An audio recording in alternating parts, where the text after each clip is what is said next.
I feel like we've been on a roll of doing sort of special episodes, I guess I would say. We did a couple biography two-parters. We've done a Q&A. I think we just need to get back to our roots, We need to get back to our roots, Tristan. And my cat is sneezing. We're back already. Look at how simple that was. My son is yelling, so everything is as it should be. Audio sounds perfect for everyone. Everyone loves it. We're very professional.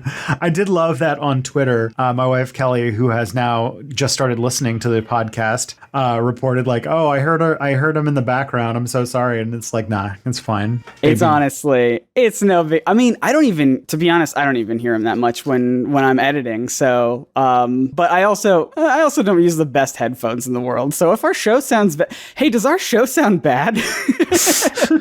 I'm like thinking about this now. I'm like, wait, do other people have complaints? Probably should get some more. I have like a little bit of like, that cool streamer foam on the walls, otherwise known as, soundproofing, and I probably should get more of it. What I am appreciative of, though, is that I live in a 114-year-old house, which does mean that the walls are plaster.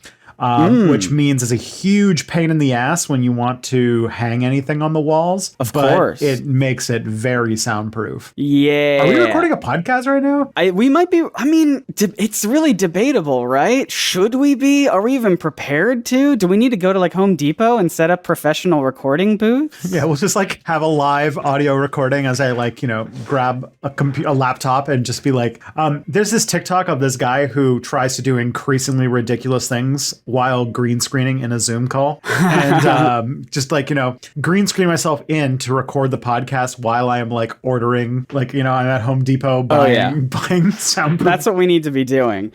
Look, folks, are our homes the best for acoustics and recording a podcast? Probably no.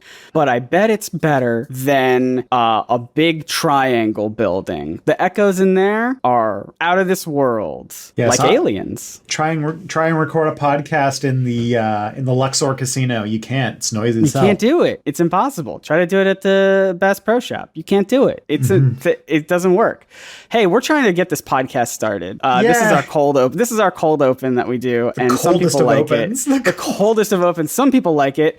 This is a show called It's Probably Not Aliens, and it's a show where we take ancient alien claims, ancient astronaut theories, and we look into them, mostly debunk them, but sometimes we just look into them, see what's up, and along the way, we will learn a lot about the real history behind people and places and cultures, and it's a lot of fun.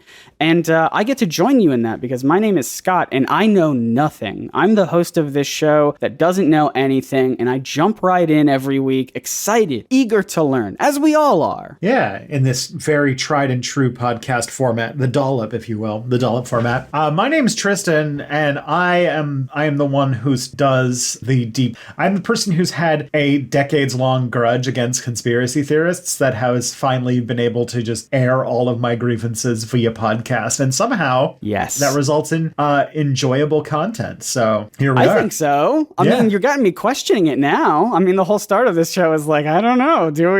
You know what? I think I even tweeted this out earlier on @ProbsNotAliens on Twitter. I think we have a good show. I think our show's good. I listen to our own show because it's just too. Long enough that I don't remember exactly how it went down. Yeah, I listen to it because I edit it, so I'm sort of forced to. I do like when I'm listening to it and I'm like, oh, this joke would have really worked, and then the next thing is me saying that joke. That happens to me all the time. I'm like, oh, if I was quicker on my feet, I would have said this, and then 2 seconds later, I'm like, oh, I did say that. Yay! Good job, me. Good job. Yeah. Okay. So here's the thing about this episode. We have had a string of not only very important episodes where we talked about David Icke and got deep into the sort of esoteric Nazi fascism that is deeply embedded with ancient aliens and the UFO movement. Then we talked about Eric von Daniken and his various things we've done, and then we did a Q&A where we were goofing off, but then ended with an extraordinarily serious talk about problematic media. So we got to get back. Or is this a fun one? Are we getting back to something fun? Yeah, this is going to be going to our roots. There's a triangle building in Mexico, and people think it's an alien. This is what we were made for. We were built for this. Yes, we were ready. And this one also taps into an ancient, a regret that I have from my trip to Mexico I took about 11 years ago, which is that you will never shut up about this trip. You're always bragging about it. You're like, oh, I went to Mexico 11 years ago. Unbelievable. I've been to Mexico like five or six times, but this one trip was probably the most, he won't stop bragging about it, folks. Oh, I've been to Mexico 5 or 6 times. Oh. Yeah, it's a country I like a lot. But this is this is a site that I was invited, or I was thinking about going to, and then didn't have time. So I didn't end up seeing it, despite the fact like I deprioritized it just enough that I couldn't fit it into my itinerary for when I went to Mexico City. And now I feel bad because as I did the research, it turns out to be really cool. So now who's got egg on their face? Yeah. Yeah. So today we're going to talk about the Cholula Pyramid. I love it. Yeah, the Cholula Pyramid. It's very fun. It's got all sorts of stuff that I really like. It's got some really cool archaeology. It's got ties to some weird ancient aliens and supernatural stuff. Okay. And it also is like a living symbol of one of the coolest parts about Mexico and Mexican culture that I am very excited to talk about. But yeah, we're going to talk about the Cholula Pyramid today. That's exciting. Yeah. So first I'm going to go through the Ancient Aliens account about what they say that the Cholula is all about, and then we can get into what it actually is. So Cholula is like a matryoshka doll of pyramids. It's nested one on top of the other, kind of like the one at Chichen Itza, or as they referred to, also the one at Djoser Pyramid in Saqqara of TFB fame. TFB, what a good. We've been to Saqqara a couple times on this podcast. Yeah, as well as the Temple Mount in Jerusalem. Yep. Also a layered pyramid or a layered structure where, one temple built on the other temple. And that, according to Ancient Aliens, these sites are connected to a quote-unquote world grid. Whoa. And that this grid can be traced, that knowledge of this grid can be traced all the way back to Plato. Whoa. The stuff that children play with? Someone had to make a joke about that. Yeah. Everyone. Sorry. It's a low-hanging fruit. Yeah. But if I don't make that joke, someone's going to be like, how come you didn't make that joke? Yeah, non-toxic. Extremely salty. But Plato did write that there were sacred places in the world deliberately placed on a world grid. But most famously in the 1960s, a guy by the name of Ivan T. Anderson tried to actually take Plato's planetary grid and map it out himself. According to Ancient Aliens, they found that there were over 3,000 stone structures on Earth that found that they all fit on this global grid. Whoa. Yeah. That's a lot of stuff. Mm-hmm. Stone structures built on the geometric. Now, are you going to pull the rug out from under me and say that, like, this is exactly what happened with the ley line stuff, where it's like, if you connect things together, they make a line? That is a weird thing about lines, isn't it? Yeah. But we are actually, I won't spoil some stuff, but we are actually going to talk about the lines more next week. We cover what basically Ivan T. Anderson started, which was called world grid theory. World grid. It sounds, out of all like the theories and conspiracies and things that we've like talked about, this one sounds the most, like, just name wise, it needs an update. Like, that's not very catchy. We've talked before about how a lot of ancient astronaut theorists are really good with like catchy clickbait titles. World grid theory, it just sounds like you're talking about like longitude and latitude or something. Yeah, for real. So these these things are also not just randomly placed around the world. They are attached to apparently places of power or important power spots. What that means, I don't know. Big power spots. Yeah, of power course. Spots. And that researchers, just they throw that out there. People who research, people who just like to look to read about things and say things. People who just say things. Yeah. Apparently, according to quote-unquote researchers, ancient cultures connected their temples with a circuit and used that to accumulate power in the structural. This is. I just gotta say, I'm reading I think I mentioned this last episode too. I'm reading The Stone Sky right now, which is a novel that takes place in a world where basically they make an energy source out of like the Earth's power and use like a system of crystal obelisks to do it. And so I'm getting some major vibes from this. So yes. So you're saying, not to interrupt, but when they're saying world grid, they're saying a world like power grid, like electricity or just power in some capacity. Yes, power in some capacity, but also is on some sort of grid, like with lines and such. Gotta have lines. So they believe that somehow this grid receives quote unquote energy from the solar system or from the universe. How?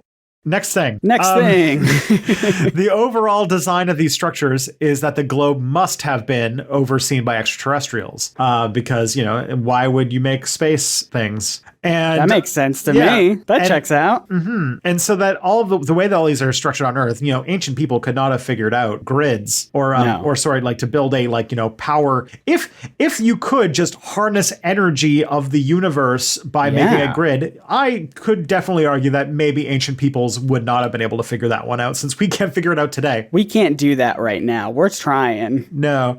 But it does mean that there was probably an extraterrestrial involved. And apparently, according to the researchers, this grid is still functional today. And if I recall correctly, in a few episodes ago, you mentioned that people wrote as if UFOs were going to the Temple Mount to recharge because there was a power source underneath it. Oh, well, no. It was, so that theory, that comes from our Ark of the Covenant episode. And that theory was almost the opposite of this. So it doesn't even make sense because that theory was that the Ark of the Covenant itself is a power source, but it needs to be recharged. So aliens come to Earth every couple millennia or whatever to recharge it. So that almost feels like it's the opposite of what this is, which is if under the Temple Mount is some sort of power source, then we wouldn't need an alien to come and charge up the Ark of the Covenant. Yeah, we can make our own grid.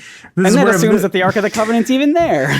Yeah, so this is sort of building on the whole thing in Ancient Aliens, which is that they make claims that are mutually exclusive with each other sometimes. Mm-hmm. But yeah, but one of these sites is the little-known place of Cholula and the Cholula Pyramid. I'm not familiar with this place. Oh boy. It is a fun looking place. So we're going to talk about Cholula, one of Mexico's hidden cultural delights. And I don't know, we're going to learn a little bit about is that where the hot sauce comes from? Well, Cholula is a name of the city that is around the pyramid as well. So I imagine that Cholula hot sauce is probably made there. Okay. I like it. It's good sauce. Probably. I think that is the hot sauce that we cannot get here in Canada. And so when I'm in the US, I always want it because it's really good. Yeah. In the US, we are goated with the sauce. I think that might be Tapatio actually, but that's a different thing.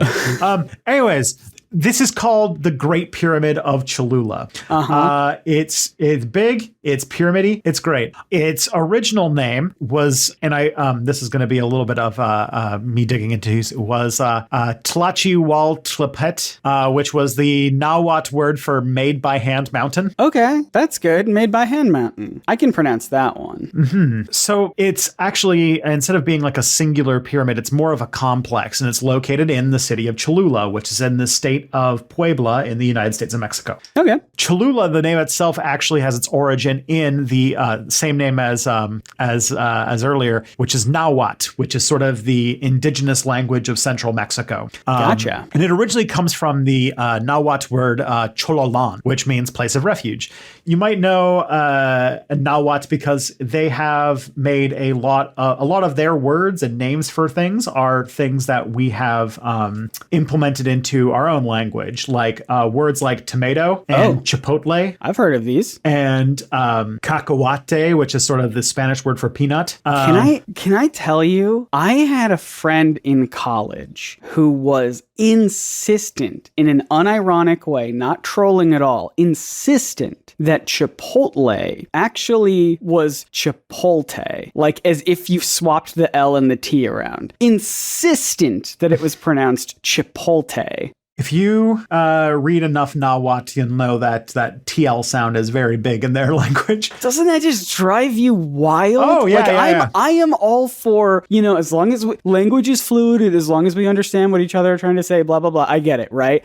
But Chipotle? Get out of here. Get out of here. Yeah. I can't stand for that. The more common one that you probably will know from Nahuatl is the famous little Mexican salamander that is adorable called an axolotl. I love axolotls. Who doesn't? Yeah, I mean, technically the pronunciation is oxalot, but when it gets moved to English, we kind of just pronounce the L, so that's how axolotl comes through. Axolotl is very cute. Yeah, they're adorable.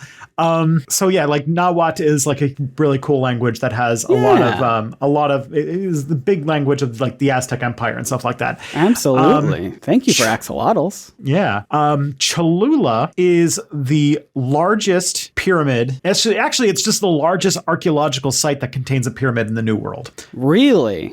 Yeah. This is where the things like for a site that is so understudied. It's a chonky boy. It's actually the largest pyramid in the world by volume. Really? So it's a bit of a chub. It's got girth, not length. Yeah. It's not very tall, but it's very, very wide, is what you're saying. Yes. Yeah. It's about 25 meters tall, or 82 American feet. Thank you. Which is way shorter than the Great Pyramid of Giza, which is the tallest pyramid in the world, at 146.6 meters, or 481 feet. Much, much, much shorter. This is a squat little guy. Yeah. But the Great Pyramid of Giza is 230.3 by 230.3 square, like on every side, meters, or 756 feet. Cholula is 300 by 315 meters, or 984 by 1,033 feet. That's a lot. That's so big. Yes, if you were to find its three-dimensional volume, it contains about 4.45 million cubic meters of material. And what's wild about it is that most of it is made of adobe brick, which is essentially brick made from mud. Oh. So pretty impressive. Is that another word from that language? Adobe? I actually don't know if adobe comes from Nahuatl, but now I'm going to find out.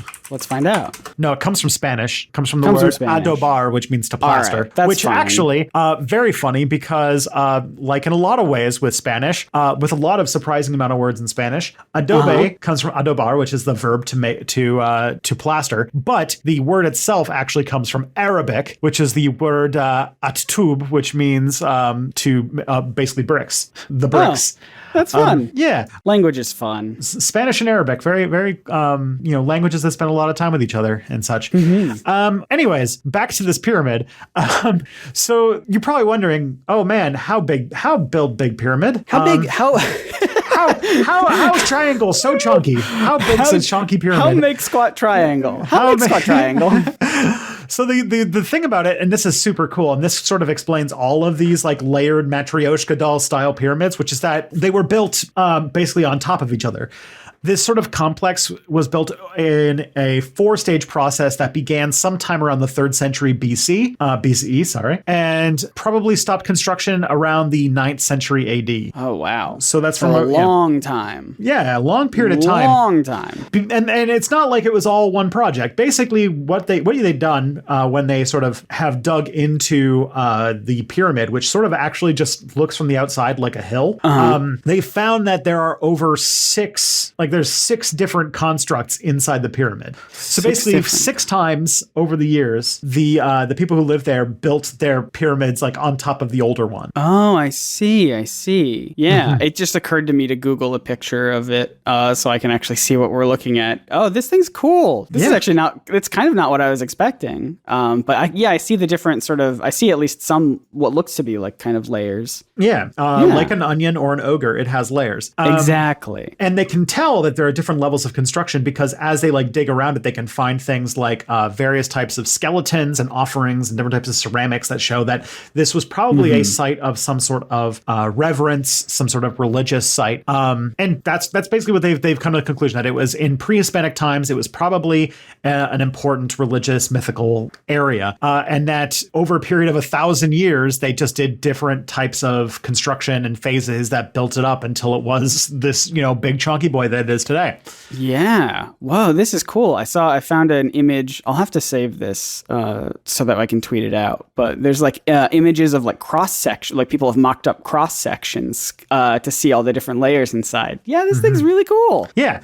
And some ceramics show that it was linked to the city of Teotihuacan, which is a place I have been, which has its own pyramids, and it was like this other little society. He won't stop, folks. I have mentioned that I've been to Teotihuacan before. That one I have said. I know. And it does seem that they existed contemporaneously, and that they both probably had a period of decline around the same time. But at its peak, Cholula probably hosted about 100,000 people in this area. And even after the decline, people still stayed there. And there's evidence that even after a precipitous decline, people there still believed that it was man-made, which was not the case at was not the case at Teotihuacan. At Teotihuacan, the sort of generations afterwards started to believe that it was made by like the gods, while they were aware that Cholula was a man-made site, hence its name. They knew they made it, yeah. And they still, they didn't forget about it. They still used it as a religious site. There are signs that they still buried their dead in that area and that kind of stuff. So it was still sort of a holy site for the people who live in the Cholulanos. I don't know what the term would be, but yeah, I get you. Still very important. Yeah. Yeah. And later on, in the post-classical period, as it's called in Mesoamerican studies, the pyramid got its new name of, I'm going to try this one again, Tlachihualtepet, which stands for man-made mountain. So that's how we know that it was, they know it was made by people. Is that, yeah, it has that handmade mountain. Yeah. And through studies, we probably found that it was dedicated to the god Quetzalcoatl. Which might be I've been pronouncing that wrong too. It's those L's at the end. Yes, Quetzalcoatl. So that's the thing that a lot of English, like I only know this because I like studied this language a little bit. But like the TL at the end of the word is supposed to be kind of like a Quetzalcoatl, like a kind of abrupt. I kind of get you. Yeah. So Quetzalcoatl is probably, if you know a single Mesoamerican god, it's probably him. Yeah. If you learned about him in American, or I assume other place, school, but at least for me in American school growing up, it would be pronounced Quetzalcoatl. Yep. Quetzalcoatl. But nope, Tristan's ruining all my fun today. Oh, boy. I'm just kidding. I'm having fun. Yeah, so Quetzalcoatl is a Aztec. It's sort of hard to say. He's not really he's sort of a deity. He's sort of a god, but he also might be like a kind of like savior figure, and also might have been a real person. It's kind of, it's murky in this, but Quetzalcoatl basically means precious serpent, or Quetzal feathered serpent. A Quetzal is a species of bird that have these very beautiful sort of green-blue feathers. A lot of headdresses in Mexico, especially those of like powerful leaders like Moctezuma, the famous Aztec king, would have a headdress made of Quetzal feathers. Wow, I googled this as well, and I am impressed. Yeah, these look man. This is fun. Thank you for bringing good stuff to my search history after I've been knee deep researching a bunch of other stuff for videos that is not as pleasant as looking at a nice bird. Yeah, I love I love Mexican mythology and stuff like that. So this is my happy place. Quetzalcoatl, if anyone doesn't know, his the portrayal of him is usually as a Quetzal feathered snake, basically like a flying snake that is covered in beautiful iridescent feathers. I'm sure people have seen that image. It's used a lot in fantasy and all that kind of stuff. Yeah. But Quetzalcoatl is, in like a lot of Aztec deities, is representative of a lot of different things, usually related to the god of the wind, usually Venus, the dawn, or just like the general eastward direction. This is why I don't know if this is apocryphal or not, but there are some people who thought that the Aztecs believed the Spanish to be the return of Quetzalcoatl, and that's why they didn't like kill them immediately. Oh, interesting. Because they arrived from the east, and that's where they thought the direction that Quetzalcoatl would come come from, and cardinal directions are very important in Aztec, like cosmology, basically. And also is, the god of merchants, arts, crafts, knowledge, and also tends to be the god of the priesthood. So just covers a lot of things. The god, I didn't know there was a god of arts and crafts. That's fun. They have a lot of, in Aztec things, because it's sort of like a mishmash of a whole lot of different religious traditions together. A lot of their gods have multiple different purposes and multiple different things, and they even overlap. Like, I always think that their chief god, which is named Huitzilopochtli, was a god of war and poetry and flowers and left-handedness and hummingbirds. So just a lot of stuff. A lot of stuff to keep track of. Yeah. A lot. And so a lot of what we know about this site comes from these very rare codices. The one that we're looking at is the Toltec Chichimec history. Codices are sort of indigenous writings that survived the Spanish conquest in some fashion, usually written shortly after the conquest. This is going to make you real mad. A lot of the writing, a lot of the hieroglyphics and stuff like that, especially of the Nahuatl region, was destroyed when the Spanish showed up because it was, heretical, pagan, satanic, whatever. So a lot of it was destroyed, and the very few things that have survived are very precious, obviously. I can imagine so. So according to the Codex, they said that there was a lord who lived at this pyramid by the name of Akiak Amapane. So that's a thing. And according to this, in the 12th century, the Toltec Chichimecas took over the city, and they moved religious focus away from the pyramid and towards a different temple, which means that locals abandoned the pyramid, but they still buried their deceased around it, which means that it still had some sort of reverence, even if it wasn't being used as a place of worship. But it was abandoned to the extent that by the time the Spanish arrived, the pyramid had basically been overgrown and undisturbed. And one of the interesting things about it, and this is sort of one of the reasons people go to Cholula, is that in the 16th century, the Spanish built a church on top of it. Oh, just popped it right on top of that bad boy. Yeah, and today it looks like a hill with a church on top of it. I will get to it. That's not as terrible as you think. Okay. The one that makes me more angry is that the Cathedral of Mexico was built from the stones of the Templo Mayor, the giant pyramid in Tenochtitlan. Yeah. I think we've talked about that one before. Yeah. But they didn't even find the ruins of the Templo Mayor until the 70s. It's wild because it's also right by the presidential palace in Mexico City. So there's this huge archaeological site that's in the center of the largest city in North America. God, if you ever get a chance to go to Mexico City, if everyone goes to Mexico, goes to the Yucatan and for the resorts and the beaches, but Mexico City is really, really cool. Mr. Travel Guide over here. I know Mexico like the back of my hand. Well, I wouldn't go that far. But looking through it, they have seen that on the site there are as many as 400 human burials found, most coming from this sort of post-classical period, which means that it was used as sort of a center of worship even after it was discontinued as used as a temple. And also a number of these bodies are probably human sacrifices, because we can find that the human sacrifice is just a part of Central Mexican religious life. I don't want to glamorize it or dig too much into its depravity. It's a thing. It was part of their religious experience. But we did find mangled body parts and decapitated skulls, which is usually an implication that there was some sort of human sacrifice going on. They've probably found disarticulated remains representing about 46 different individuals that were found in the altar, which has people of all sexes and ages. And you find things, and this is how you can see signs that there probably was that it has religious significance, is that you find things like 8 skeletons found under a slab that is the floor of one of the courtyards, which is a sign that they maybe did that sacrifice to sort of consecrate this area. This is where things get a little bit messed up, which is that the skeletons came back. Well, that with a vengeance. In this specific place is that a number of these were the skeletons of children.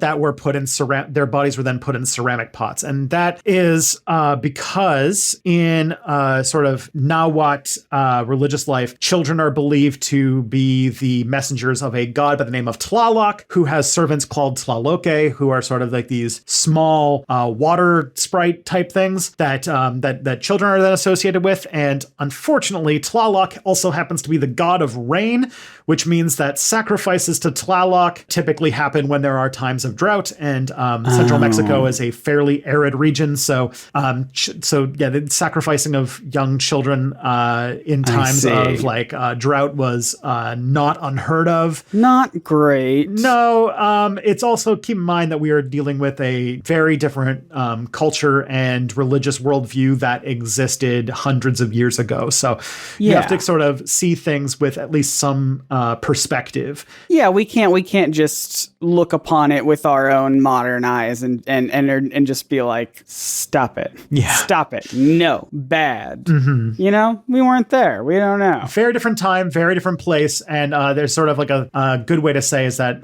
the past is almost like another planet. Understanding the cultures of people hundreds of years ago is just very, very foreign to ourselves. If we were teleported back 100 years, we would have trouble recognizing the society that existed, let alone absolutely hundreds of years ago. Oh, yeah. I mean, I don't want to. I know I feel like I keep bringing this up, but Emily and I are watching through Outlander, which is pretty much this exact premise of being teleported back 200 years and just trying to figure it out and just live life and just bone a lot. They bone a lot in the show, so that's pretty good. Yeah, you were a fan of Bridgerton too, right? Bridgerton is why we started watching Outlander. You've got a type. You like the bony shows. We needed another period drama / romance. You needed another horny period drama. I get it. We did. So yeah, those are the big basics of the site, but we're going to go through it now layer by layer. Oh, we're going to cut it open. We're going to cut. This is that show. Is it cake? And we're going to see all the layers of this cake. Cut into Cholula and see if it's cake. See if it's cake. We're going to do that right after this.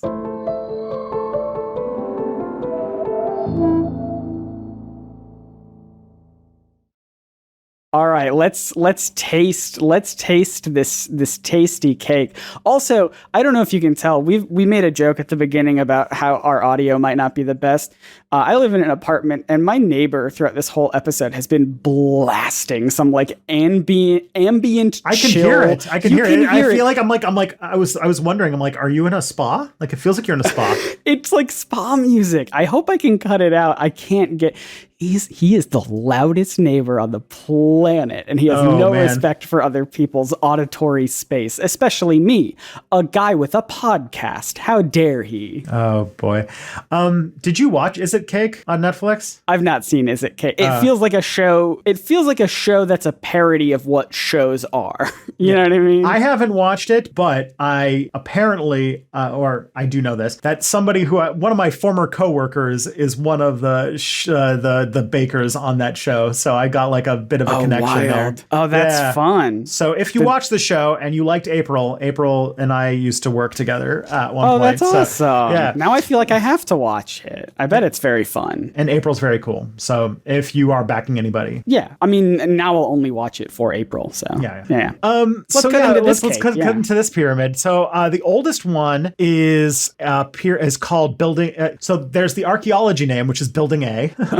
Extremely great name. Yeah, or the other name that it has is the nickname La Conejera. Okay. So this one was discovered in the 1950s. It's not directly underneath the other layers of the pyramids. This is the part where like ancient aliens like the thing. It's like, oh, it's like all articulated, like, you know, it's all perfect to make this thing. And it's like some of these are like off center and things like that. Like it was a complex that then had a pyramid built over top of it, that kind of stuff. Mm-hmm. So it's not directly under the other layers, and it's rather like it's under another structure which is called the Edificio Rojo, otherwise known as the Red Building. So it's kind of more in the northeast corner. And it's the oldest off-center part of the pyramid, built with adobe, which, as I said, is just essentially the description that was given to me by Wikipedia was that it's a building material made from earth and organic materials, which basically means mud. some mud bricks. Studies of it show that it probably dates to around the year 200 BCE, so that would be about 2,200 years ago, and that the base are they probably suspect that it was painted black at some point. But you'll notice that's not a whole lot. That's not a whole lot of information, and that will continue to be the case. Why was it painted black? Was it for fun? Was it to add racing stripes to it so it could go faster? Yeah, so these are racing stripes to make the pyramid go faster. Makes the power go up. It makes that, well, if they're all connected to the earth, then maybe it's making the earth go faster. If we put racing stripes all across the earth, I bet it would go faster. I bet it would spin faster. And then time goes faster. And then time goes faster. Yeah, it's perfect. I don't know if that's good or bad, but I think it's worth trying. Yeah. Superman, move aside. The other site we have here is Building B, which also goes by the nickname of the Pyramid of the Painted Skulls.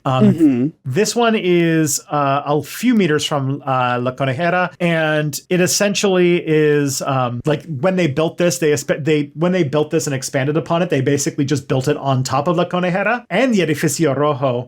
So they basically just built this on top of those buildings. Just piled it on, yeah. Now, this one was built probably sometime between 2 and 300 CE, so several centuries later. And it's sort of a adobe nucleus with a sort of seven layer sort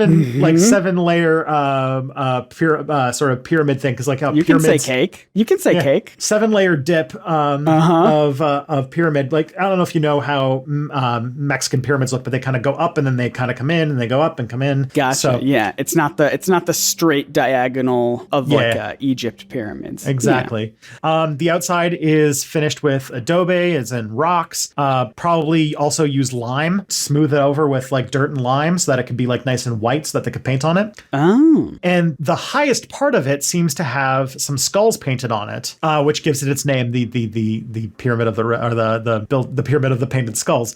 Do we know why? No, but apparently they're so damaged that when they were first discovered, they were thought to be grasshoppers, but later they realized they're actually like highly stylized human skulls, and skulls show up a lot in central Mexican like temples and religious structures. I actually saw this when I saw the Templo Mayor. They have like this little pyramid that's like that, like the outside is all like stone skulls that they've carved. It's really cool. Do you think there was like in my head, it's like the person who was studying it first was just like, oh, whoa, they have painted grasshoppers on it. And all the other researchers just like, grasshoppers?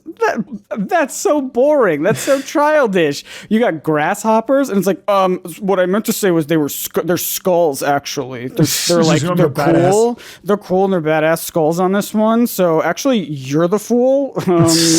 Yeah, like I feel like it's one of those cases where like, and this is one of the things about archaeology that I'm always supremely impressed by, which is that they'll take like an image or like a thing where like 95% of it is destroyed. There's like a few flecks, and they'll be able to like fill in like a huge amount somehow through like, they do like the enhance, and it'll just like fill in the gaps wherever it is. Yeah.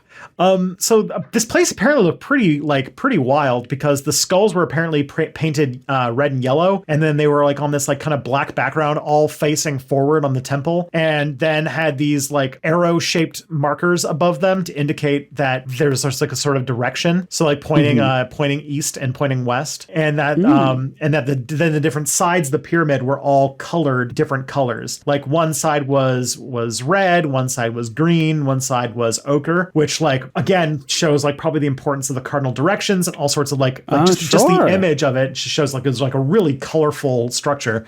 Yeah. And on it is the altar of the sculpted skulls that was discovered in 1932 or in the 1930s.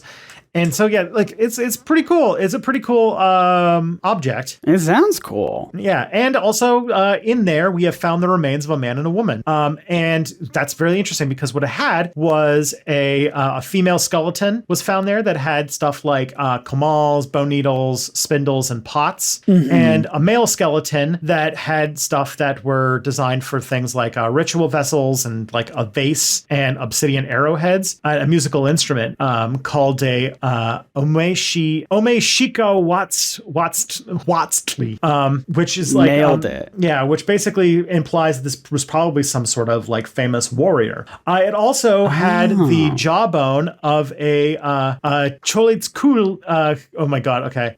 You're doing great. Choloitzcuintle dog, which is actually known today as a Mexican hairless dog, which is a breed of dog. I see you've attached pictures to this. I did pictures because they're dog. cute. They are cute. Well, this one here, this one's not committing to the hairless thing. It's got a little tuft of hair right on its head, a little mohawk. That's cute. Oh man, dogs it's a cool. are great. It's a cool connection in history that like there's this breed of dog in Mexico that is the Mexican hairless dog that is still like revered, and in ancient times they were thought of as these sort of gods that represented the underworld. They were guides to the underworld, which means that this temple was most likely a mausoleum for these two people, probably for that very famous warrior.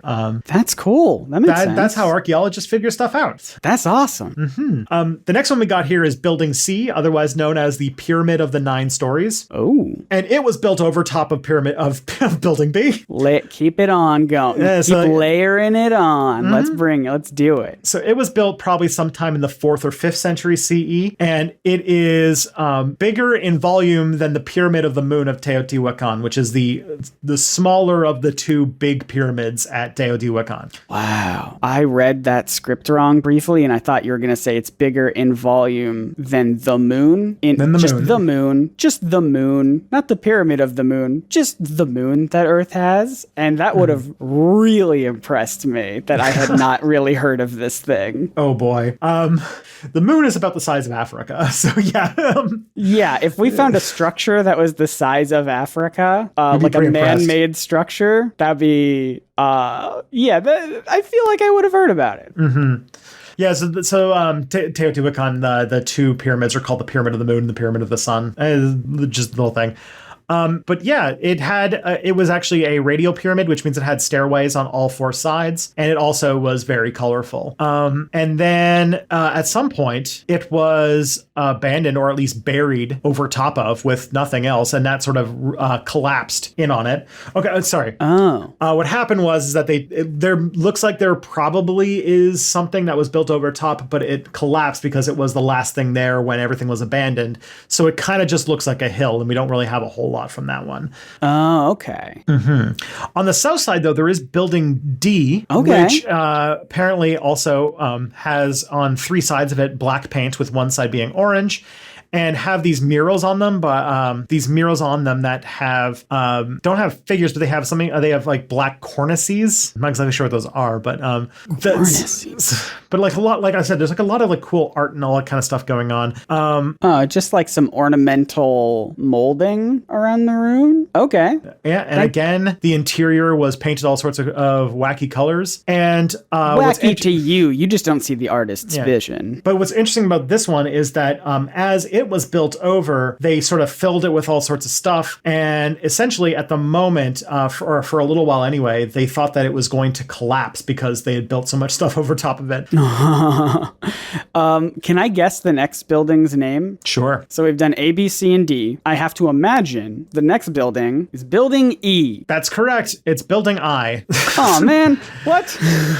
How did they get to I? I don't know, but it was this is a very small. We don't really know a whole lot about this one. It was only really excavated for a period of about 6 months at one point. I'll tell you in a little bit about. It's kind of difficult to do archaeology at this site, and it had some ceramics found around it that are probably similar to that found at the altar of the sculpted skulls, which means that it was probably built late in Cholula's pre-Hispanic period. And apparently they show that this pyramid and the other one show that even after it had been abandoned after this major conquest that happened earlier, it was still used as a ritual site of some kind. So this is like the youngest of the buildings. The baby building. And then there's also building F, which is also... And now they go back to regular... Come on. The I is an outlier for me, but all right. Building F, sure. And like this one was also built over. This one's funny because it has a very fun nickname. It's nicknamed as the concrete pyramid because archaeologists tried to...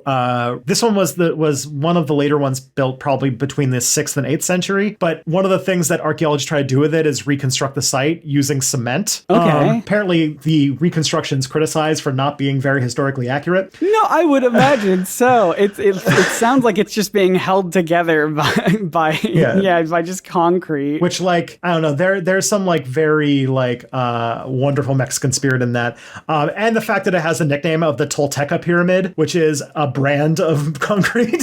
That's amazing, actually. So you're saying they were like fortifying it with concrete, but like it wasn't like I mean, how modern were they doing that at? In recent times, like this is their attempt to like they tried to reconstruct this little building, Gotcha. And they did it using cement, specifically the Tolteca brand of cement. That's amazing. Yeah. Yeah, and so like all of this, according to Ancient Aliens, is like part of this world network, and says that Cholula is part of it, which has to do with that world grid theory I talked about. Another word I've heard used is the vile cortices, which is a better word, I think. Whoa, that sounds interesting. That sounds way more interesting than world grid theory. Vile cortices. Now that sounds cool. Yeah, and I decided, stupidly on my part, that after I did all of the Cholula research, I'm like, all right, I'm going to go do the world grid theory, and then I kind of just I found it was like it's a whole thing that would be like thing. Yeah, and this episode's already running long, so it's going to have to be an episode in and of itself, which we'll talk about next week. Subscribe, folks. Yeah. Listen to more podcasts. Consume. The other thing that's really cool about Cholula, and this is usually the thing that tourists talk about because most of that stuff you can't see. You can't really see a whole lot of this stuff because it's been, there's a hill on top of it now. But there is a church built on top of it called Iglesia de Nuestra Señora de los Remedios, which stands for, which is Spanish for the Church of Our Lady of Remedies. Okay. It has another name also, which is the Santuario de la Virgen de los Remedios, or the Sanctuary of the Virgins of Remedies. All right. So this is where we get into like one of the kind of interesting parts of Mexican history, and part of, even though this is sort of an ethnic cleansing or a sort of like a cultural genocide campaign, it did result in the beautiful mosaic that is current Mexican culture. So this pyramid at the time of the arrival of the Spanish was a sacred spot to a rain goddess by the name of Chiconahuancuitlahuac, which is the goddess of the 9 rains. I'm sorry. Nahuatl is an extremely hard language to pronounce. It looks hard. Every word that you've said has about 20 letters in it. So that's... And a lot of like just vowel. It's a lot. I think you're doing way better than what anything I could do. So this is an example of a thing that happened in a lot of places across Mexico. So this was a temple to this god. I don't think this is Xilaquilui. I think that's the moon goddess. Then what happened is that they took this site that was holy to the people in Cholula, to this rain goddess, and just replaced all of the images of her with the Virgin Mary, or sort of the image of what's called the Virgin of the Remedies. They decided to keep the same date of the old rain goddess for her veneration, the 8th of September, but then they just transferred it and made it the image of the Virgin Mary. And this led to a lot of, because this is part of something called the spiritual conquest of Mexico, where the Spanish arrived and conquered Mexico, and when they did so, this was sort of before colonization really had its own processes and stuff, and the Spanish did colonization very differently. It was very medieval, and this was like very close to the time of the Spanish Inquisition. So much so that there was only one indigenous person who had ever been tried and executed by the Spanish Inquisition. And it was such a fiasco that they decided to actually say that as new Christians, indigenous people can't be tried under the Spanish Inquisition. but like that's how closely like the Spanish Inquisition was going on during this time. So Spain, very, very religious. And then arriving in this continent where there's this entire new culture that is completely alien to Christianity and has spiritual practices like the human sacrifices that were considered like they thought it was absolutely satanic. They thought that they were worshiping literal demons because of this stuff. And you see like writings from these like Franciscan monks in the 15th or 16th century just being like, we decided to replace this rain goddess with or replace Tlaloc with the Virgin Mary, and now we don't know what to do because they're sacrificing children to the Virgin Mary. It's like it's not because they're sort of like folkways and their sort of like method of doing religion. The only person who had been killed by the Spanish Inquisition who was indigenous was a noble who basically was fighting against the Spanish because they were trying to get rid of polygamy amongst the sort of like nobility, Aztec nobility specifically. And if you think about it, like they had their whole established society that had polygamy as part of their culture. And then the Spanish show up and they're like, all right, all of you have to choose one of your wives and go with it. Your favorite one. Yeah. And as you can imagine, amongst nobility, that who you are married to has like, political and like there's all sorts of like significance about the people you choose to marry, right? Yeah. And so you can imagine that was a little bit of a shit show. Yeah, I can imagine. And it was probably I've seen a season or two of Sister Wives, so I understand how this stuff goes down. And so this guy tried to this is a total side story, but this guy basically tried to like speak out against the Spanish and wanted to make his sort of own Catholic order that would be like sort of distinct, like kind of like he compared it to like the Franciscans and these like different orders. Like we're going to make our own order that kind of follows our own spiritual practices, but also is the Catholicism. And then all of a sudden, a bunch of idols were found under his house, and he was executed. It's like, oh, interesting, very convenient. And the Inquisitor at the time, Juan de Zumarraga, was very promptly fired for this because killing a major Aztec nobility while they're trying to like sort everything out is bad. Yeah, not a great move. No. So there's a lot of stuff like this in the Spanish spiritual conquest of Mexico, where they took stuff that was being worshipped by the people there at the time and sort of glommed Catholicism onto it. And there's nothing more literal about this than Cholula, where they literally built a church on top of the pyramid. Yeah, that's pretty plain to read imagery. So they built this church in 1594 directly on top of the temple. And apparently, and this is a fun like part of its history, apparently it has a habit of getting struck by lightning. Oh my goodness. And that has led to rumors that by building this church, they angered the rain goddess and that the rain goddess is punishing them by striking the church with lightning. This whole part of history, it sounds like a part of a story you would read and be like, this is a bit too on the nose. Yeah. Like the writer would be like, subtext? I don't know what that is. Sometimes reality has very bad writers. But the thing is that Cholula is still very important to the people who live there, many who have, ancestors who have lived there for the, thousands of years that this site has been important.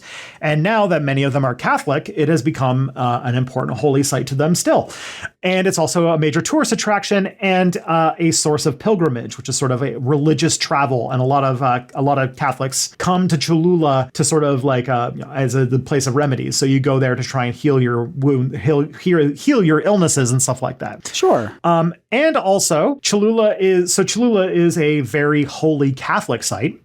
And indigenous people still go there to practice their own rituals. So there's a ritual called the Quetzalcoatl ritual, which every year they do on the spring equinox, and to this day can bring up to 20,000 people. Wow. Yeah, and overall, Cholula, the site, brings about 220,000 viewers. Like people come to see this place a year, either because they're tourists or because they're pilgrims or various different reasons. And because of the importance of the church, it's been been designated a colonial monument, which means that it's really hard to, like, nothing can be restored, and it's very hard to excavate. So that's the reason why, like, there hasn't been a whole lot of work done on the Cholula Pyramid to really understand everything that's going on, because they basically declared the church that's built on top of it a sort of heritage site. And so archaeology on the pre-Columbian stuff underneath is a little hard to do. Gotcha. And even so, the archaeology that they can do is usually done with tunnels. So a lot of what we do know about the pyramids have been done by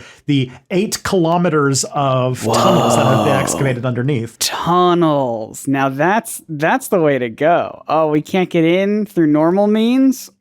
We've got a way in. We've got a guy. Tunnel man. So as I said, this is a common thing that happened in what's called the spiritual conquest of Mexico, where they build Catholic stuff over top of like they take a thing that was sort of sacred to the indigenous people and put a Catholic thing over top to sort of take that same religious tent pole and just turn it to Catholicism. And this happened in Europe too. That's why, like, we have a lot of interesting Christian syncretism with, like, traditional European religions. And this is why Christmas is on the old Roman festival of Saturnalia and, like, all that kind of stuff, is because they, to Christianize the Roman Empire, they just took the stuff that they were doing for their own religious rituals and just throw a Jesus on it. Yeah, and there you go. Put some Jesus on it. Sprinkle some Jesus on there. Yeah. One of the most famous sites of this is the Basilica of the Virgin of Guadalupe, which, if you have heard of any of these sites, that's probably the one you've heard of. This is one I actually have seen, where there's a story that an indigenous person was collecting some roses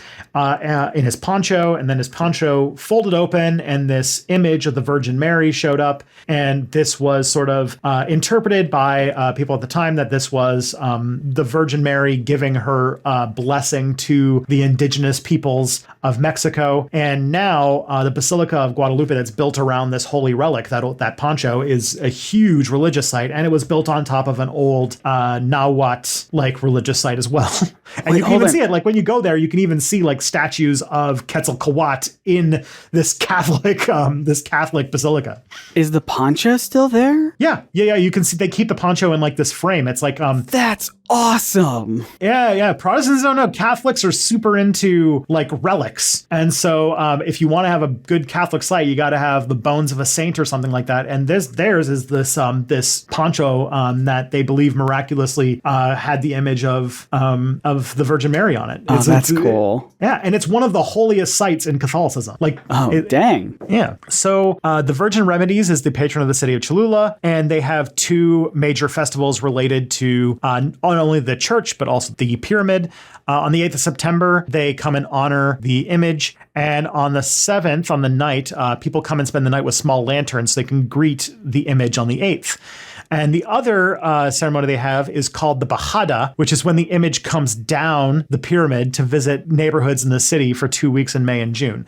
So, like, this is, like, some cool stuff. And this speaks to what is probably one of the best things about Mexican culture that I will always find myself blown away by every time I go and visit. And that is the amazing amount of syncretism between Catholicism and indigenous faiths that mark so much of culture. Like, for example, Dia de los Muertos, an old Aztec honoring of the dead, is now, like, a fairly regular part of traditional Mexican life. And it has, its Christian roots are non-existent. It's, like, a very ancient thing. And the fact that, like I mentioned, that a lot of, like, skull imagery shows up a lot in pre-Columbian Mesoamerican religious iconography. And I think anybody's pretty well aware that skulls still play a large role in, like, Mexican folk art. And even, like, the most Mexican thing I think I've ever seen is this shrine that's got, like, a Virgin Mary statue looking,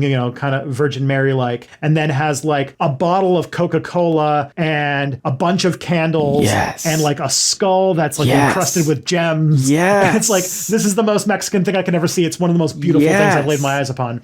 That's awesome. And that's, like, the part of, like, I will never get sick of seeing this kind of stuff when I go to Mexico. And every time I go to Mexico, I see new ways that this culture that is layers and layers of Spanish, of Catholic, of Nahua, of Maya, of Toltec, like all of these different cultures and things. Like instead of eradicating each other, they just mixed in this like really cool, beautiful, colorful thing that is Mexico. And like I feel like I can't imagine Mexico without thinking colors and feathers and skulls and Catholicism and like kind of like all that stuff together. And I don't know. This is why I've been there so many times. I will never ever get bored of it. Here he goes again, everyone. Keep on talking about it. Yeah. No, it sounds like a lovely place. I would love to go. I don't think I've left this. I've not left the United States ever. That will change very, very. Yeah, you're going to Canada. I'm going to Canada very briefly. I'm going to Canada later this year. I can't get too much of that Canadian stink on me. You know what I'm saying? You're with me on that one, right, Tristan? You get it? Yep.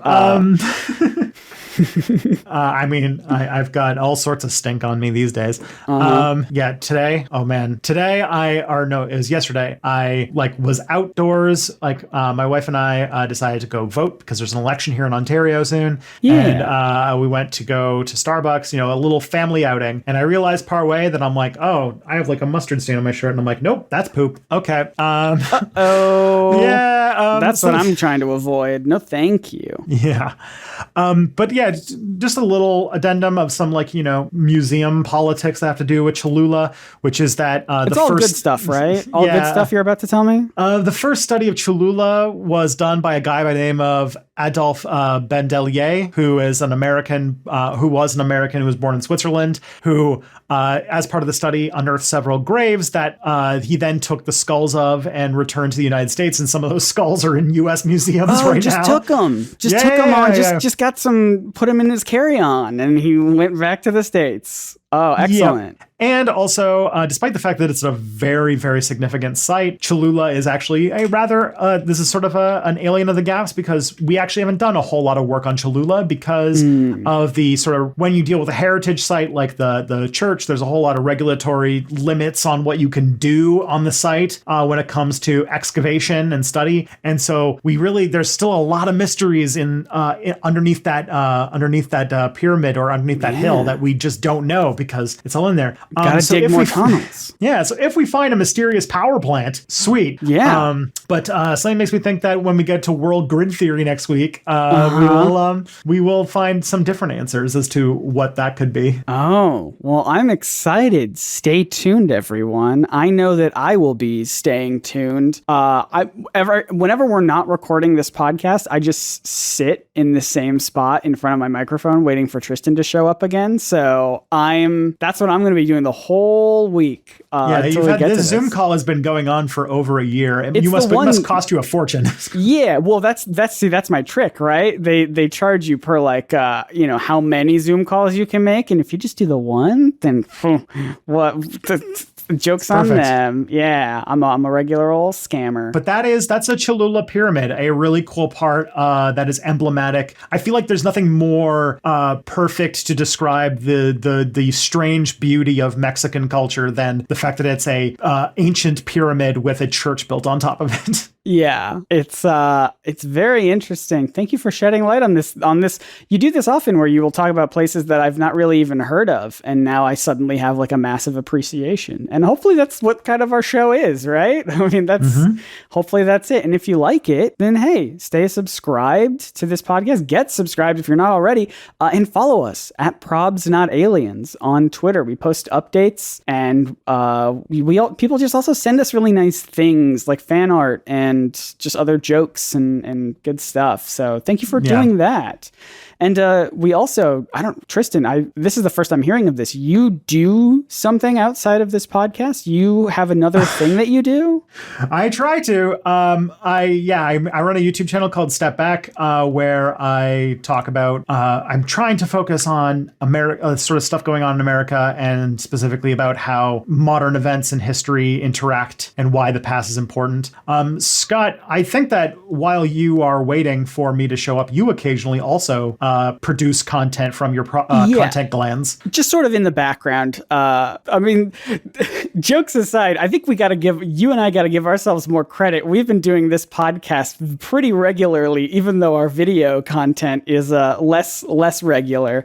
But yeah, I have a YouTube channel. It's called Nerdsync, Nerdsync.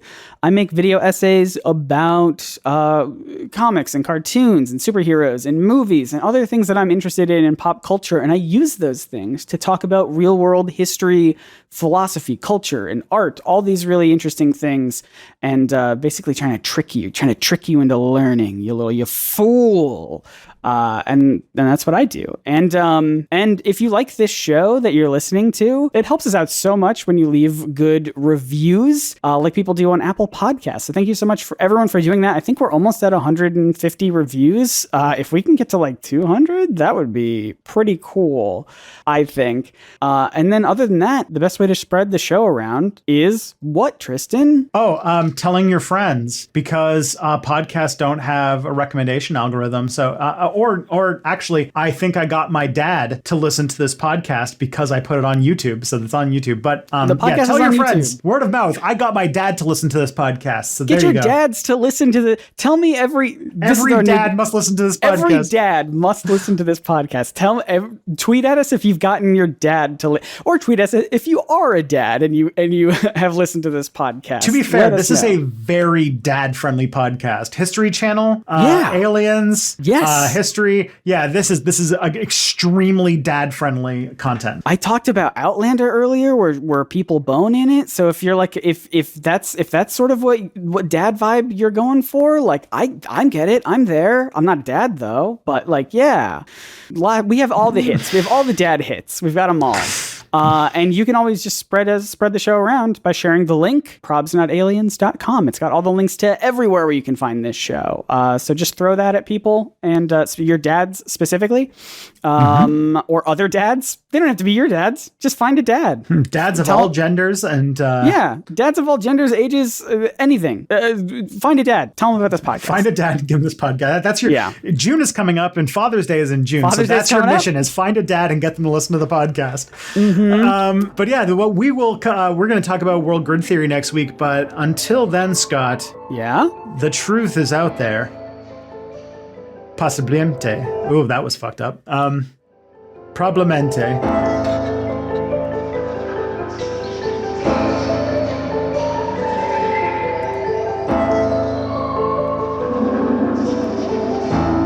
If you're wrong and that's not how you say probably in Spanish, then you are going to get an incredibly aggressive late night visit from the Duolingo owl. The Duolingo owl. The Duolingo owl. The Duolingo owl. The Duolingo owl. The Duolingo owl. The Duolingo owl.